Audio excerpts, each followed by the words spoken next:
सही बात। सीसी चौधरी 6 4 बेटे ने 2 बेटियाँ। सवेरे मंडी काम छापा पाई का है, सवेरे मजदूरी कर ली थी और मुझे दाल ले ली थी। 600-700-800 रुपये टाइम। छोटे छोटे बच्चे ने मजदूरी करना, टाइम पास कर रहे हैं आप सब।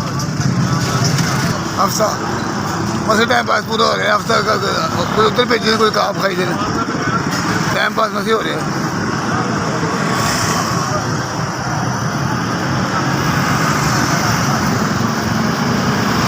हेल्प भी नहीं है, गुंजाइश ही नहीं है।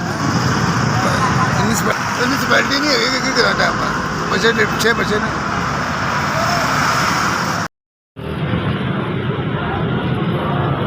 पैसे दे रहा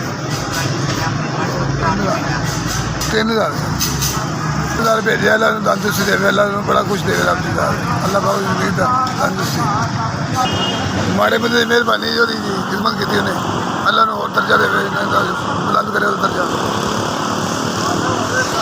SAVS 3,000 बजाया है। SVS बड़ी